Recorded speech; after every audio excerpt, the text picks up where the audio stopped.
Hello and welcome to Inside Events, an international podcast focused on contemporary issues in events and festivals. This week, I'm joined by Dr. Emma Delaney of the University of Surrey, and we're going to be talking about the business of mice.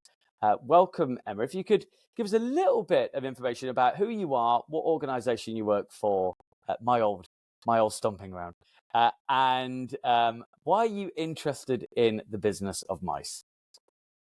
Thank you, Mike, for inviting me to take part in this. So I am a senior lecturer with the School of Hospitality and Tourism Management at the University of Surrey in the UK. I am part of the small team of event management lecturers, and my passion is mice. And the reason for that passion is because before I worked in education, I worked in the events industry and mostly in the mice sector. And it was part of the industry that I really enjoyed working in. And I hope that I bring that passion into my teaching. So it's, mice is a subject and an industry that I am very much still interested in and feel that I'm a part of. That's great. And for those that are, I know that in Surrey in the events program, it's in the kind of final year that the students kind of do mice. Of course, it's integrated throughout in lots of different ways, right? But for the first year students that might be kind of coming in and they don't know what we mean by mice and the business of mice, could you kind of explain that in a bit more detail? Yes, so MICE is an acronym. So it stands for Meetings, Incentive Travel, Conferences and Exhibitions, or Conventions and Expositions. So that largely depends on where you are in the world as to what terms you use. But within the events industry, MICE is a very recognised acronym. And it represents business events. And so sometimes the term business tourism or business events is used in place of mice. They essentially mean the same thing, really. And if we break it down, most of us know straight away what we mean by the term meeting or conference. Exhibition, the same. Incentive travel is always the one that sort of catches people out. So incentive travel is something that is normally used within a sales environment. So an incentive travel trip is used as a way to incentivize people that normally work in a sales role, and it's to encourage them to hit sales targets. If they hit those targets, they get a reward, and the reward is a luxury travel trip. So that's what incentive travel is and why it fits into the MICE acronym as really a business type of event. So essentially that's what MICE means. As an industry, it is the biggest sector of the events industry. It dominates the events industry because there are thousands upon thousands of meetings, conferences, conventions, expositions, exhibitions taking place every day in most parts of the world. And if we break it down a little bit further, the conference or the convention industry essentially splits into two clear and distinct halves. So one half is organisations who come together, who are profit-making organisations, and the other half of the industry is made up of associations or the not-for-profit organisations. So those are the two very different sides of the conference or the convention industry, and those two different groups tend to have very distinct characteristics. But essentially, a conference is about getting together with people that share something in common with you, whether it's you work for the same company or you work in the same industry or you share the same religion even. It could be for all sorts of different reasons. And people come together for a conference because they want to network, they want to meet people, they want to learn new things, they want to know what's going on in their industry or in this area of their life. And that's really how conferences works. Exhibitions is similar in that it's it breaks down into two very distinct halves. So you've got exhibitions which are held for businesses, so B2B events, and you've got exhibitions which are aimed at consumers, B2C events. And again, these are the two very distinct and different halves of the exhibition industry.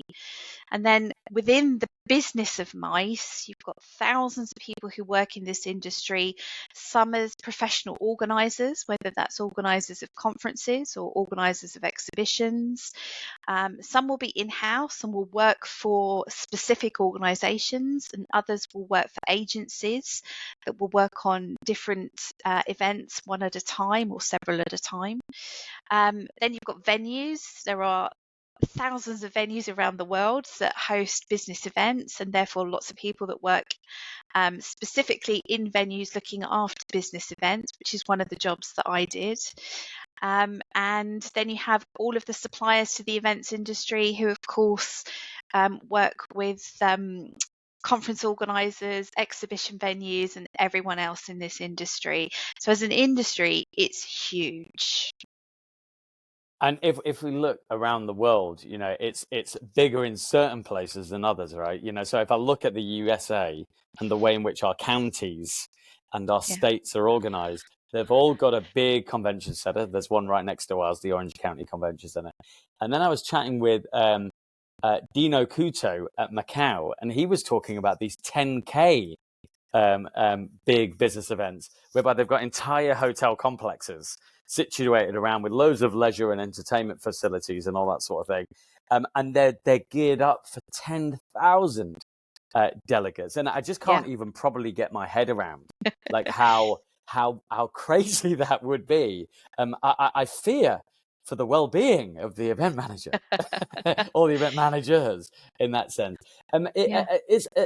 Is that been the future? Is that the way in which like this type of event has grown over the years? That it's just got bigger and bigger and bigger. Is that the key trend, Emma? I would say it's one of the key trends. It's got more competitive, is what I would say. So you're right in that America is where it all began. So the very first convention bureau was in Detroit, and that was in the late 1800s. So it's been around for quite a while. So yeah, the first convention bureau, the first group of people to say, hang on, we can make some money from all this activity, all these people who are traveling now to meet up. And they created a convention bureau to help people find event venues, make transport arrangements, find accommodation. And that is no doubt, I would say, one of the reasons that America has such a massive convention industry. And as you say, major convention centers in most states of America. But that has been, I would say, to some extent copied and developed elsewhere in the world. So after convention bureaus started to pop up in North America, we then started to see them appear in Europe. And then the rest of the world has followed suit too. So that competition has steadily increased as the rest of the world has also gone, hang on, this is a great way for us to make some money and bring people into our destination. It's interesting that you mentioned Macau, because I think Macau is such a fascinating conference destination. And when you look at what they've done in Macau, they've really tried to emulate Las Vegas, which we all know to be a fantastic leisure destination, but actually it is one of the leading convention destinations in the world. And Macau have looked at Las Vegas and thought, let's try and take the format that's worked so well in Las Vegas and let's try and see if we can do something similar here.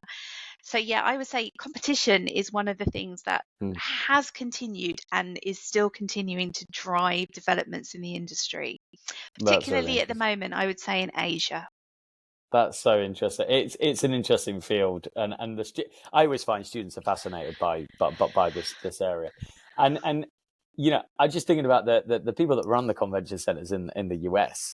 There's two sets of powerful people in the US, right? There's essentially two sets of powerful: the people that run the convention centers, and then the people that run the sports commission. So these are the people that essentially bid for all the big sporting major events, the triathlons, anything, archery, it could be anything. And then you've got the convention centers. And there's an interesting problem that's emerging in the US, which is that we don't really need that many major events to put bums in beds and seats and all that sort of thing, because they're already being fulfilled by the conventions and the business side. So there's this big question now over what is really major events doing for us, and major sports events are doing for us, because the convention centers and the business travel is already fulfilling all the kind of, the bed nights and all that sort of thing. Have you seen? Is that kind of an issue that's elsewhere, Emma? Do you know, or is that might be just specific to US? It's really interesting hearing you say that, Mike, because a few years ago actually, there was quite a bit of research that came out of America that was starting to indicate that there were too many venues, there were too many convention venues, so supply and demand wasn't matching up, meaning that convention centres were empty and struggling. So it's interesting what you say about comparing where we are today with sports events. I would say that isn't quite the issue for a lot of destinations. I would say the issue for many destinations is still trying to get people to move away perhaps from some of the traditional conference destinations and try something new. So, for example, in Asia, where we've seen massive government investment in developing convention centres, in working with airlines to increase airdrop into those destinations, we're now seeing a little bit of a struggle in filling those destinations, in filling those conference centres and bringing people in. So I'd say that, the problem you have in America is not something that many destinations are experiencing. They're struggling to compete and they're struggling to attract people because it is such a densely competitive industry. That would be my view. That's interesting. Yeah, it probably chimes actually with what we're hearing on the ground here as well, actually. And in terms of kind of the future trends of this industry, obviously it's growing rapidly all the time and it's always evolving, like any industry, really, right? But what are the kind of key things, if I was a student or an industry practitioner, in terms of like, what are the kind of key future trends? I would say there's a few. I would say in recent years, the biggest trends have been technology and sustainability, and we're still seeing those emerging as trends. So, in terms of technology, it's depending on whether you're sort of venue side of things or organizer side of things, but it's being able to integrate technology into what you're doing. So since the pandemic, for example, we're seeing much more of a hybrid offer at conventions. We're also starting to see venues getting really creative with how they can offer conference organisers technology to use within the venue to support the event. So that's a major trend. Sustainability, again, over the last few years, we've seen a real increase in conference organisers, again, needing to ensure that their event is sustainable and also looking for venues that have strong green credentials. So this is, again, definitely something we're seeing continue to impact everyone in the industry. We are seeing more destinations competing. So even places that you would never really associate with the business of conferences. Hiroshima is a great example. So they have a convention center. They're trying to build a convention industry. So competition is still increasing, even though most destinations in the world are fighting for some form of business tourism, it is still getting more and more competitive. Something else that we're starting to see a bit more of, and this is something that I was chatting to someone about recently. I was talking to the head of the Edinburgh Convention Bureau here in the UK recently, and she said we're starting to see legacy becoming a feature of conferences more and more. So conference organisers wanting their event to leave a legacy in the destination in which their conference is held. So that's always been in the background, I would say, but it's definitely come to the forefront of being something important to conference organisers. So yeah, I would say those are the things that I would be watching going That's forward. really interesting.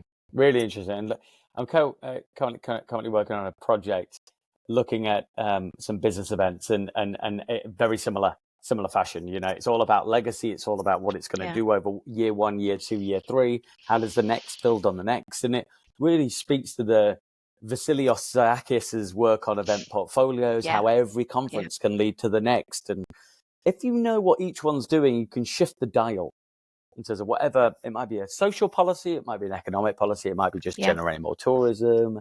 It could be anything. So yeah, using everyone strategically and thinking about the legacies is really interesting.